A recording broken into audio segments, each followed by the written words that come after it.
How's it going, guys? Kava here. Today I wanted to go over the starter build for Frostbitten Gemma or Gemma 2.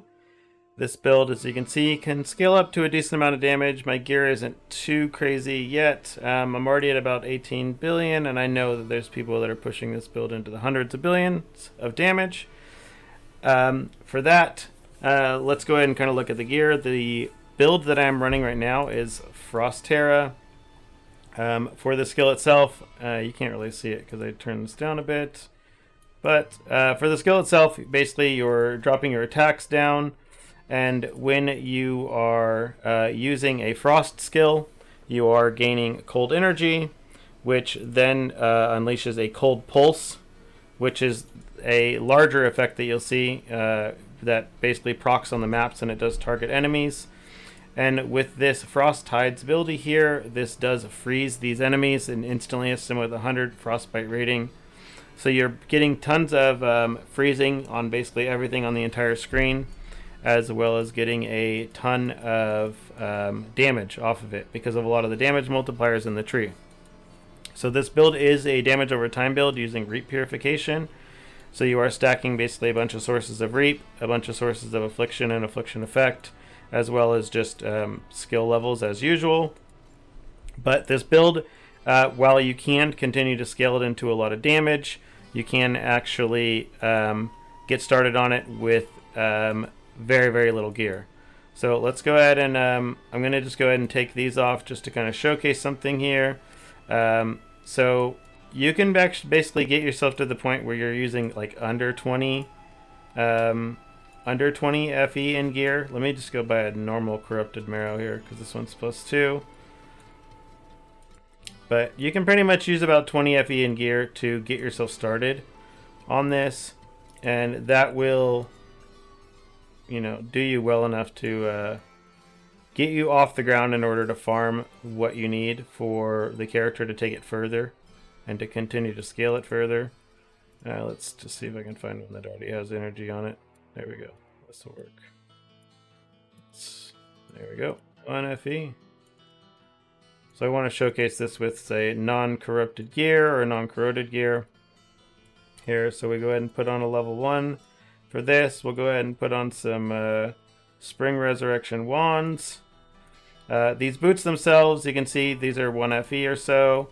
The chest itself for the +2 version I have here is like maybe 15 FE, but just a base one with no corruption on it is 1. This corrosion's not going to affect anything for this character really right now, so we don't need to worry about that. And then same with the gloves. If you're buying gloves with Reap on them, these are about 1 to 3 FE. For the memory itself, for the relic, when you're first starting out, if you're just going for the inexpensive version, you just want to buy just with this -1 second cold pulse interval. That's the only important mod that you need on there. And then for your memories, you're just trying to buy for this cold pulse inflicts frostbite on target. That's the only mod you need. The other mods are optional. So I bought these ones here myself when I first started this. These were like 2 or 3 FE each. So I put these ones on here with this max cold res, which doesn't do anything. Let's go ahead and I'll just put all 3 of these on with just the cold pulse interval here. And let me make sure I take off my slates because these are more expensive than 1 FE for sure. You kind of get a feel for kind of what it looks like when you'd be first starting. The necklace itself is just basically a +1 cold necklace, and everything else is just defenses on it, so it's not affecting the damage of the test here. And let's swap off of my level 21 Frost Terra here back to a 19. So this is still, I'm going to leave Blurry Steps on because this is still my, like, this would be your mapping setup, right? Like Blurry Steps is just for feeling good. Same with running the instant ES recovery on your thing here. So you can see you're pretty much on a boss. You're getting about 200 million. I think if we actually waited till he gets frozen again, this is going to go up to about 300 million, something like that. Most fights aren't going to really be running you into this 30-second range, though. So because of the way that the boss damage works, you are getting more damage on the boss.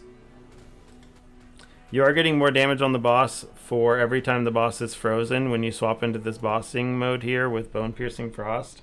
If you just leave it in like your normal mapping mode, which you typically will, like because you're just going to be farming T7s, you'll be seeing that you will still be proccing like your cold pulses here, and you'll probably still be getting about 100 million DPS, something like that, which is more than enough for T7, right? 70 million is more than plenty to completely cruise through everything in T7 comfortably and basically get yourself all the way down to whatever you need to get yourself enough money to actually finish out the rest of the gear. So pretty much when it comes to the gearing of the character itself, when you're first starting out, the first things you want to be buying, you just want to be buying this Reaping cooldown recovery speed on your rings. That's the only mod you're looking for. Just buy with this T1 Reaping cooldown recovery. And then for your weapons, the most important two mods are this +2 cold skill level and this tier 1 additional damage against frozen enemies. You can maybe buy these and find them already corrupted and pretty cheap. So look for those if you just want to buy like starter ones. That's what I bought with these. They were already crafted and they just had empty suffixes, and I just crafted Affliction Effect on them. For your belt, you do want this Affliction Effect here and this Reap. It might be hard to find anything with the Reap. Like I couldn't find any belts with Reap on them for sale, so I just did end up having to craft this myself. This one's kind of expensive, so if you buy starting with I guess I got a really nice one with the Affliction Effect going up. But if you buy either again with the Reap or with the Affliction Effect and just roll for the other one, you'll be fine on that. Same thing with the chest. Move yourself up to the +2 chest. And then as you are getting a more expensive memory, things like that, you do want to be adding in this Cold Pulse interval and then adding on additional damage while frozen or a variety of other mods. In regards to your slates, just buy slates with either +1 persistent or +1 cold skill level. Starting off, if you can get some extra ones that have this like extra affliction effect, things like that, those are going to be very helpful. And then when it comes to actually rolling your slates afterwards, you want to be buying slates with just either like +1 persistent or +1 all skills that you can see that I rolled here. And then you're basically rolling for either Reap or you're rolling for Affliction Effect. You could also start with Reap or Affliction Effect and try to roll for the +1. It's kind of up to you how you want to go about doing it. I'm running a few here just for quality of life things, like getting some extra energy shield recharge, things like that. But the character is very, very comfortable. Let's go over the skills for it. For the gloves itself, you're just buying with Reap, and then you're just trying to roll probably resistances. You probably don't have room for this Frostbite mod, but if you do get it, it's still fine. I've been really, really res starved because of the issues I've been having, so we'll take it from there. Same with the helmet. You eventually upgrade to buying a +2 helmet here. So for the skills itself, what you want to be running here, you want to be running Ground Divide, Speed Up Formation, Control Spell, Cold Pen, and Freeze Chance. And then I'm running a Forced Start with Defense Layers, Extended Duration, and Cooldown Recovery, or Cooldown Reduction. I'm running Arcane Circle here with Cooldown Reduction, Mania, and Extended Duration. Instead of running Arcane Circle or instead of running Blurry Steps, you can run Frigid Transmission if you want to. That's completely up to you. Starstalker is one of the biggest damage abilities on here because this is a giant buff for damage over time. That just came this league, so we are running this with Mania, Extended Duration, and Cooldown Reduction. And then I'm running Blurry Steps just for good quality of life. For your auras, we are running Elemental Amplification, Deep Pain, Elemental Resistance, and Frigid Domain.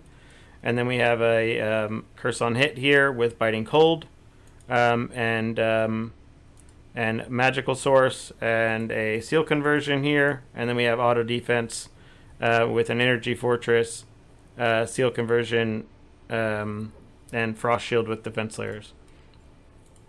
This popped off when I swapped my ones, I guess. For your candles, there are candles that give you maximum Terra charges. Those are, of course, more expensive. For me, all through leveling, I was just using these candles here itself. just because I like the quality of life of the extra AoE and the extra movement speed and damage. Oh, last thing that I didn't cover in regards to the hero traits, you are going to be taking these top 3 for while you're leveling, and then same with Frost Tides and Blooming Frostflower. This is going to be your mapping setup and pretty much your setup for everything, but if you are doing harder bosses, if you do swap to this Bone Piercing Frost and to Frigid Infusion, this is going to give you much better boss damage because of the fact that with Frigid Infusion you are able to get up to 300 Frostbite rating, and then Bone Piercing Frost, for the longer time an enemy is frozen, they are taking additional damage. And this decks really well with the damage points from Winter here. So when you are getting up to 300 Frostbite rating on an enemy, you are doing 150% additional damage, as well as stacking with Frostbitten, so you're getting 90% additional damage against frozen enemies. And then Extreme Coldness, when you're getting these really long freezes on the enemies, you're stacking their cold resistance to a really low value.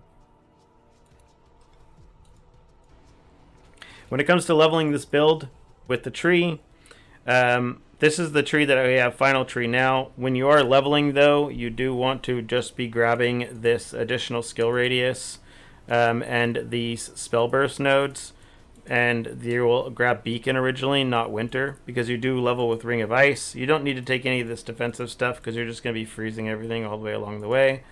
You take this and you basically take Insight the same way. You do level with the same Arcanist tree. Again, you don't take any of this ES, you just take the skill radius right away as soon as you can get to it, or you just take the damage or whatever else. And then once you get to the 36 points or so in this, or maybe slightly past it, at that point you'll be around 62 to 64.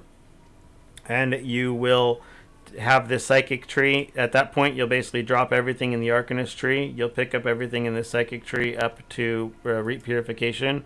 And at that point you can swap to using Frost Terra instead of Ring of Ice. At that point Ring of Ice with like the leveling gear will start to fall off a bit. So that kind of works out anyways. For the leveling gear itself, if you do want to kind of like power level yourself, the gear that I ended up using myself, I ended up buying these Ice Pulse gloves here, and then I was using the 2 Spring Resurrections that I have equipped for wands. I bought this Vivid color with a 1+1 max spell burst on it here, which was like a 1 or 2 FE, something like that. Got a Glorious Journey here, and then the Shadow Dance boots. These really hurt if you do get near enemies, so be careful using these until you start to get some erosion resistance, or you just have to make sure you play from ranged. But they do make you run really fast, so they're very nice. So they're nice for that, and then just make sure you get yourself like a lonesome ring. And yeah, you can equip this relic really early, so the Cold Pulse interval is really helpful for that, and then you can just kind of blast through everything and get yourself leveled up. Yeah, I'll be continuing with other builds for this, kind of showing my progression on how I'm pushing the build. And yeah, if you have any questions, leave them in the comments down below, and I'll be more than happy to answer them. And other than that, see you on the next one.